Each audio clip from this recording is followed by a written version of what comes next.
Epilogue. 5 years later.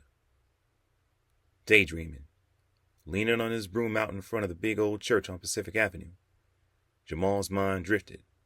5 years. Gunny reminded him of the anniversary. Gunny kept track of that sort of thing. Dontrell Williams died in a shootout. Cops never figured out who was responsible. They just said it was a drug war. A lot of young men died that year, and a lot of innocent people died or got hurt. Robbie Grayson found out about Dontrell, how he and Jamal had been friends a long time ago. He handled the funeral, didn't charge the family anything. Jamal cried a bit. But seeing Dontrell's mom and dad again after so long, Jamal began to understand a little about how a funeral could be a good thing too. A celebration of some sort. The Reverend Ezekiel Wright had come out of retirement for one day 3 years ago to officiate at the wedding of Jamal and Natalie Thomas. Jamal and Natalie's friends had secretly organized themselves to give the couple one big wedding present, a trip to Disney World for Jamal, Natalie, and Jamila, plus a nice check to add to the family's emergency fund. Family gets bigger.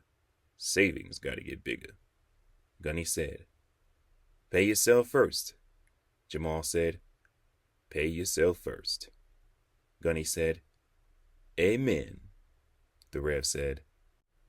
Guess you ain't gone entirely back into retirement yet, Jamal said. Jamal and Natalie were living in a cozy house on the same block as Gunny and Miss Booth. They currently rented the house with an option to buy contract on it that locked in the sale price. That would hold it for 2 years. They were saving for a 20% down payment. If they didn't make it, they would be very, very close. Jamal now worked full-time for Arnie Swan at Action Auto Parts. He was assistant branch manager at the downtown store. But after moving to the Pacific Avenue neighborhood, Jamal realized that there really weren't any parts stores anywhere convenient for the neighborhood. He also spotted a shut-down filling station that had been expanded a couple times before it went out of business. He had brought it to Arnie's attention just last week. Light on inventory, Jamal said, talking it over with Mr. Swan. Focus on high turnover items and consumer stuff. Might work, Swan said. More of a satellite branch, like the one on the south side. Exactly, Jamal said. Of course, we need a branch manager, Swan said. Someone who really knows the neighborhood. Well, Jamal said, sometimes an enterprising young man has to create an opportunity. I remember someone told me that a while ago. Swan laughed. Jamal didn't miss working at the packing plant, but he never missed lunch on Wednesdays with Arvin Parker. Jamal had decided that he really liked Arvin. He enjoyed talking sports and cars with him, and Arvin had a sharp eye for talent, and he didn't mind if Jamal recruited someone for the parts store. Arvin was all about helping people get ahead. The biggest news in Jamal's life had nothing to do with work. The biggest thing on his mind while he was standing out in front of the church, leaning on a broom on a fine fall day, was that he was going to be a father again. Natalie was pregnant, and she was looking so good, too. Jamal shook his head. Who would have thought that? Pregnant was sexy. But it was. Jamal was thinking. It was. Jamal. A voice from right next to him woke Jamal up. A tall, skinny guy. Sagging. For real sagging. Not a fashion statement. Yeah? Jamal said. He stared at the newcomer. The eyes, the mouth, the hair. Kind of reddish. Very light reddish. It took a while. Pink? Jamal finally said. Randall, the newcomer said. I'm losing the street name. Gotta get out of the game. This city, he continued, it's all changed. And I changed. I'm looking for a way out. Jamal looked at him. Still tall, even more skinny, but he wasn't looking so twitchy. Jamal thought he was hearing some sincerity in his words. Randall? Jamal said. Randall? Randall Jefferson, Randall said. How long you been out? Jamal said. Got out yesterday.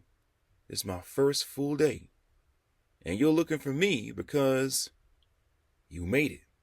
I heard that on the inside.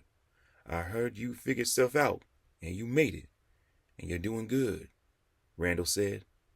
I was thinking, I was hoping, maybe you could, help me,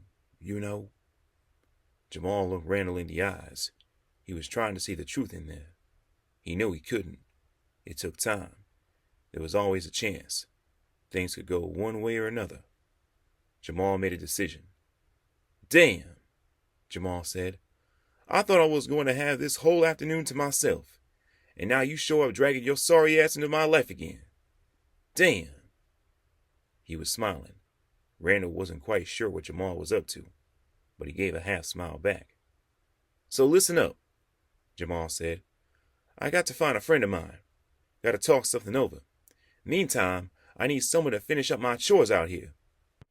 Clean sweep, he said, handing Randall the broom and gesturing toward the steps and sidewalk. Here on Pacific Avenue, we like to keep things neat. I'll be back in a few minutes. Maybe bring my friend if I can find him. We can talk. Maybe get a cup of coffee. He walked away, then turned and came back. There is rules, Jamal said. There is rules for how to get your life together after things have gone all to hell. There's folks you've got to meet. Can't begin to tell you how important that is, to get to know the right people. Then, you got to bust your ass. You got to work and work and work. You got to make mistakes and then recover from them. And work some more, and... Damn, Jamal said. It's one hell of a lot of work.